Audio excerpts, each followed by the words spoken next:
Hello students, ये आपका part 12 video है चैप्टर का। पार्ट 12 वीडियो में प्रश्नावली 3.4 पे है। देखिए क्वेश्चन में क्या कर रहा है, निम्नलिखित समीकरणों का मुख्य तथा व्यापक हल ज्ञात कीजिए। चलिए देखते हैं। पहला क्वेश्चन दिया है tan x बराबर में √3। √3 tan में कितना का वैल्यू होता है? तो हम लोग जानते हैं यह tan π/3 का वैल्यू होता है। tan π/3 का वैल्यू होता है, π/3 का ही ना वैल्यू होता है √3।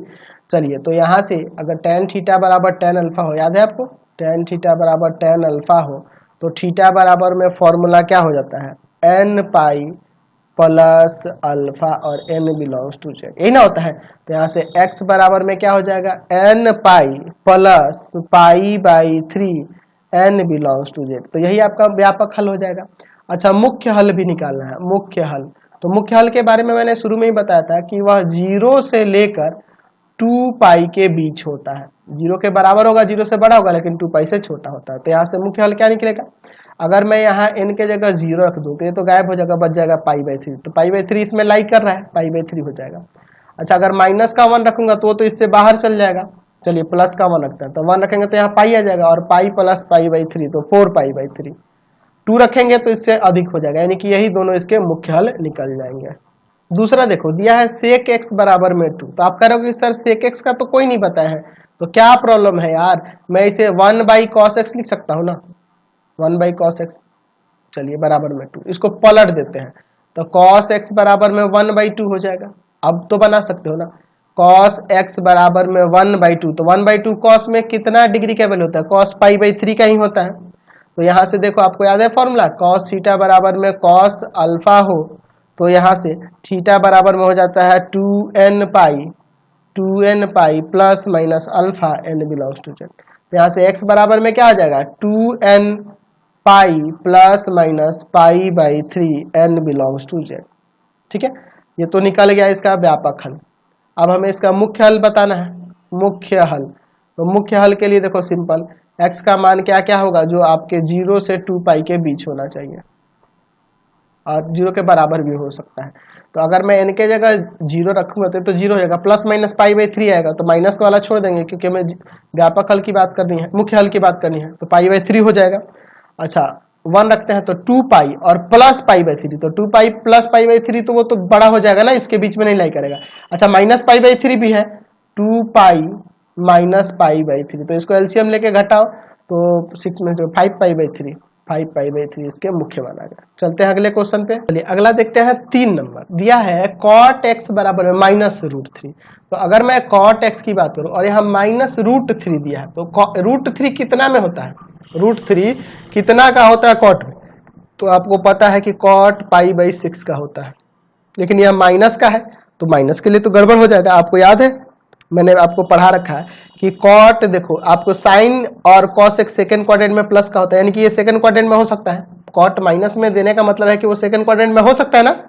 चलिए तो इसको मैं क्या करूंगा, यहां से लिखूंगा कॉट पाई माइनस π/6, क्योंकि हम फॉर्मूला जानते हैं कि कॉट पाई माइनस थीटा बराबर में माइनस कॉट थीटा।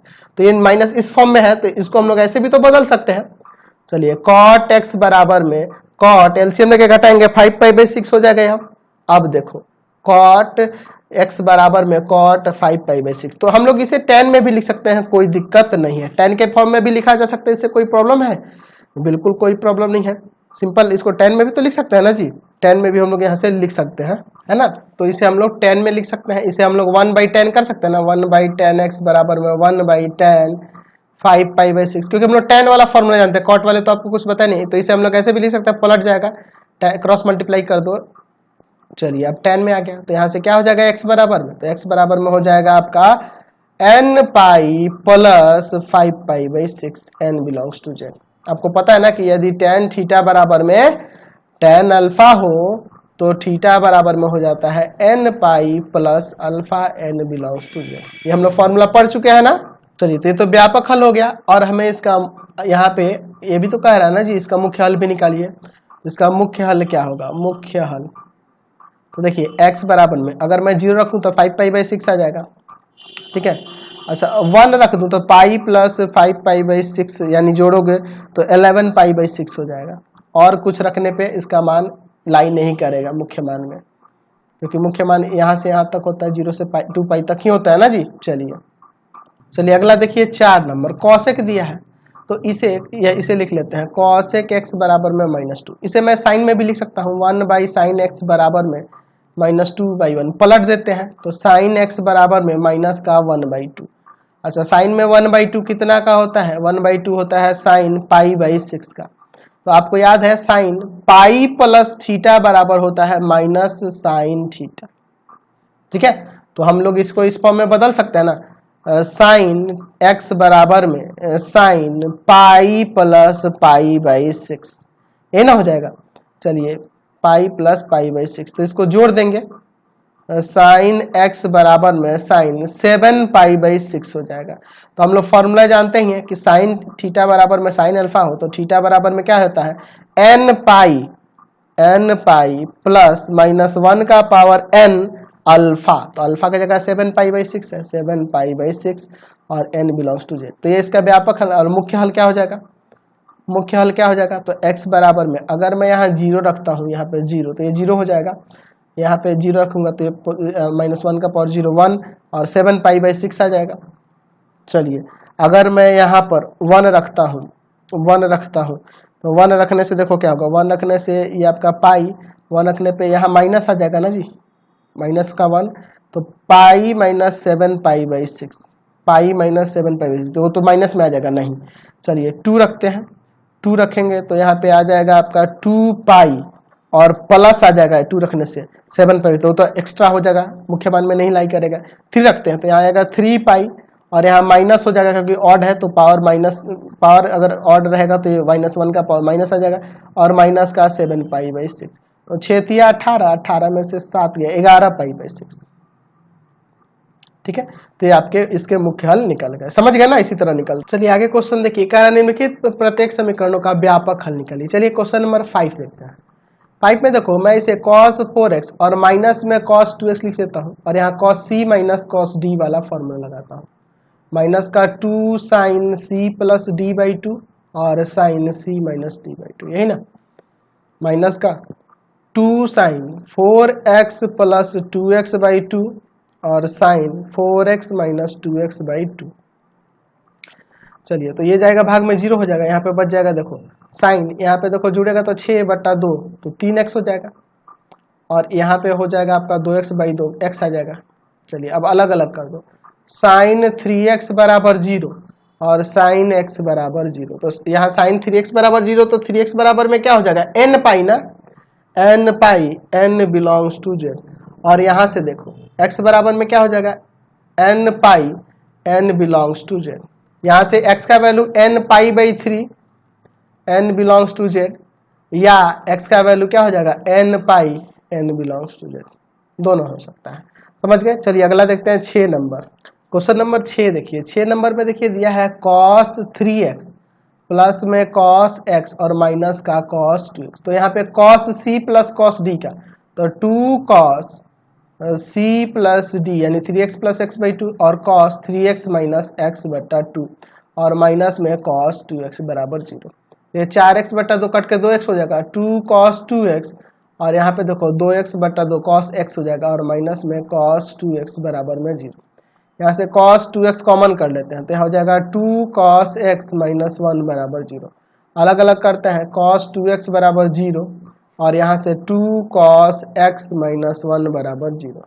चलिए तो यहाँ से याद है फॉर्मूला इसका, 2x बराबर में क्या हो जाएगा 2n प्लस 1 pi n belongs to z. समझ रहे ना कैसे, क्योंकि हम लोग जानते हैं कि यदि cos थीटा बराबर 0 हो तो थीटा बराबर में हो जाता है 2n प्लस 1 pi n belongs to z, यही ना। तो इसके अनुसार इसमें रख दिए और यहाँ से cos x बराबर में 1/2 आ जाएगा ना जी, देखो ये प्लस का और इधर आके भाग में हो गया। तो cos x बराबर में cos कितना का वैल्यू होता है पाई/3 का ना, यहाँ से x बराबर में क्या हो जाएगा, यहाँ हो जाएगा 2n pi plus minus pi n belongs to z. ठीक है, तो यह मान हो सकता है, या यहाँ से x बराबर में आ जाएगा 2n प्लस पाई/4 हो जाएगा n बिलोंग्स टू जेड। तो दोनों में से कोई भी यहाँ हो सकता है, दोनों सेटिस्फाई करेगा, समझ गए। चलते अगले क्वेश्चन। चलिए अगला क्वेश्चन देखिए, क्वेश्चन नंबर 7। यह है sin 2x plus cos x बराबर में 0, sin 2x plus cos x बराबर साइन 2x का फॉर्मूला लगा दो 2 साइन एक्स कॉस एक्स और प्लस में कॉस एक्स बराबर 0। यहाँ से कॉस एक्स कॉमन हो जाएगा 2 साइन एक्स प्लस 1 बराबर 0। अलग अलग कर दो कॉस एक्स बराबर 0 और 2 साइन एक्स माइनस प्लस 1 है ना प्लस 1 बराबर में 0। तो यहाँ से आपका x बराबर में हो जाएगा 2n प्लस 1 pi by 2 n belongs to z। और यहाँ से देखो साइन x बराबर में आपका माइनस का 1/2 आ जाएगा। चलिए तो यहाँ माइनस का है तब तो सोचना होगा ना, तो देखो ये साइन माइनस का 1/2 आ गया। तो यहाँ हम देख रहे हैं तीसरे पाद में चला जाएगा क्योंकि पहले दूसरे में तो साइन पॉजिटिव होता है ना पहले दूसरे में। चलिए तो यहाँ पे इसलिए लिख देंगे इसको माइनस का साइन कितना का पाई/6 का ना, तो यहाँ पे हो जाएगा साइन x बराबर में साइन पाई प्लस पाई/6। पता है ना थर्ड क्वाड्रेंट में चला गया। तो x बराबर में यहाँ साइन x बराबर में हो जाएगा साइन 7 पाई/6। तो यहाँ से x बराबर में क्या आ जाएगा, तो x बराबर में हो जाएगा आपका n पाई प्लस माइनस 1 का power n 7 pi n belongs to z। तो यह मान हो सकता है। चलते हैं अगले क्वेश्चन पे। चलिए अगला 8 नंबर देखिए दिया है सेक स्क्वायर 2x बराबर में 1 माइनस टेन 2x। चलिए देखते हैं 8 नंबर को। यहाँ पे दिया है सेक स्क्वायर 2x बराबर में 1 माइनस टेन 2x। तो एक काम करो ना सेक स्क्वायर को 10 में बदल सकते हैं 1 प्लस टेन स्क्वायर 2x हो जाएगा और बराबर में 1 माइनस टेन 2x। यही ना दिया है। यहाँ से देखो ना 1 से 1 कट जाएगा, यहाँ पे बच जाएगा टेन स्क्वायर 2x। इसको इधर लाते हैं प्लस में टेन 2x। यहाँ से टेन 2x कॉमन कर ले क्या, टेन 2x कॉमन कर लेते हैं। तो यहाँ बचेगा टेन 2x और प्लस में 1 बराबर में 0। यही ना हो जाएगा। चलिए अलग अलग करो टेन 2x बराबर में 0 और यहाँ से टेन 2x प्लस 1 बराबर में 0। तो यहाँ से 2x बराबर में n पाई हो जाएगा n बिलोंग्स टू z। तो यहाँ से x बराबर में क्या आ जाएगा, x बराबर में आ जाएगा n पाई बाई 2 और n बिलोंग्स टू z। ठीक है। अच्छा यहाँ पे क्या हो जाएगा टेन 2x बराबर में माइनस का 1। टेन 2x माइनस 1 कितना का वैल्यू होता है, तो माइनस 1 माइनस रहने दो, 1 कितना का होता है टेन पाई/4 का। तो माइनस में है तो ये आपका सेकंड क्वाड्रेंट में आ जाएगा। सेकंड क्वाड्रेंट में माइनस का होता है ना जी, देख लो आप फॉर्मूला पढ़े हो कि टेन पाई माइनस थीटा बराबर में माइनस का टेन थीटा। तो यही इसी का यूज करेंगे। टेन 2x बराबर में यहाँ से हो जाएगा टेन पाई माइनस में पाई/4। टेन 2x बराबर में यहाँ से हो जाएगा टेन 3 पाई/4 हो जाएगा ना जी। चलिए तो यहाँ से टेन 2x बराबर में टेन 3 पाई/4 है। तो यहाँ से 2x बराबर में क्या हो जाएगा n पाई प्लस में 3 पाई/4 n बिलोंग्स टू z। 2 चला जाएगा यह भाग में, तो x बराबर में हो जाएगा n पाई/2 प्लस 3 पाई/8 हो जाएगा और n बिलोंग्स टू z। तो एक यह मान हो जाएगा और एक यह मान हो जाएगा। समझ गया। चलिए क्वेश्चन नंबर 9 देखिए। यहाँ पे sine x sine plus sine 3x plus sine 5x बराबर 0। तो मैं इसे एक काम करता हूँ, पहले ही मैं साइन 5x को और साइन x को एक साथ कर लेता हूँ और साइन 3x को यहाँ से अलग कर देता हूँ। यहाँ देखो sine c plus sine d का फॉर्मूला लगाता हूँ। तो sine c plus sine d का फॉर्मूला याद है आपको, 2 sine c plus d/2 cos c minus d/2। चलिए तो यहाँ से क्या हो जाएगा आपका 2 साइन 5x प्लस x/2 और cos 5x माइनस x/2 और प्लस में साइन 3x बराबर में 0। चलिए तो यहाँ से क्या हो जाएगा 2 साइन यहाँ से जुड़ेगा तो 6 में 2 से भाग होगा तो 3x और cos यहाँ घटेगा 2x घटेगा आपका कितना आएगा, यहाँ घटेगा तो आपका 4x में 2 से भाग होगा तो 2x आ जाएगा। ठीक है। चलिए 2x ना सॉरी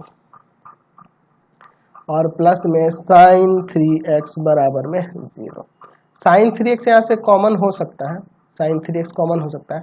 तो 2 cos 2x प्लस 1 बराबर में 0 ऐसे हो जाएगा ना जी। चलिए यहाँ से इस तरह से हो जाएगा। तो यहाँ से आप अलग अलग कर लो, साइन 3x बराबर में 0 और 2 cos 2x प्लस 1 बराबर में 0। तो यहाँ से 3x बराबर में हो जाएगा n pi n belongs to z, यानी कि x बराबर में आ जाएगा n pi by 3 n belongs to z। अच्छा, इससे निकालते हैं। यहाँ देखो ना, cos 2x बराबर में आ जाएगा, cos 2x बराबर में यहाँ से हो जाएगा माइनस का 1/2, cos 2x माइनस का 1/2 आ रहा है ना, तो यहाँ पे ये देखो ना, सेकेंड 1/2 कितना का वैल्यू होता है, cos पाई बाई 3 का ना, cos पाई बाई 3 का है ना। चलिए, तो अब चूंकि ये माइनस में है तो ये सेकंड क्वाड्रेंट में आ जाएगा, cos सेकंड क्वाड्रेंट में माइनस होता है, cos हम लोग पढ़े हैं ना, पाई माइनस थीटा बराबर में माइनस cos थीटा, तो इसके अनुसार ये फॉर्मूला लगा देंगे, cos 2x बराबर में हो जाएगा cos pi minus pi by 3, cos 2x बराबर में हो जाएगा cos, एलसीएम में घटा दो, 2 पाई बाई 3, यानी कि यहाँ से 2x बराबर में क्या आ जाएगा, 2x बराबर में आ जाएगा 2n pi plus minus 2 pi by 3 n belongs to z, 2 चल जाएगा भाग में, तो x बराबर में आ जाएगा n पाई हो जाएगा, और प्लस माइनस यहाँ भी 2 कट जाएगा, pi by 3 n belongs to z। तो यह मान या यह मान, समझ गए। तो एक्सरसाइज कंप्लीट हो गया। इस वीडियो में इतना ही रहने देते हैं, नेक्स्ट वीडियो में आगे क्वेश्चन को देखेंगे। Thanks for watching the video. और इससे रिलेटेड जो भी वीडियो देखना होगा सीधे डिस्क्रिप्शन में जाना, आपको पूरे बुक का लिंक मिल जाएगा।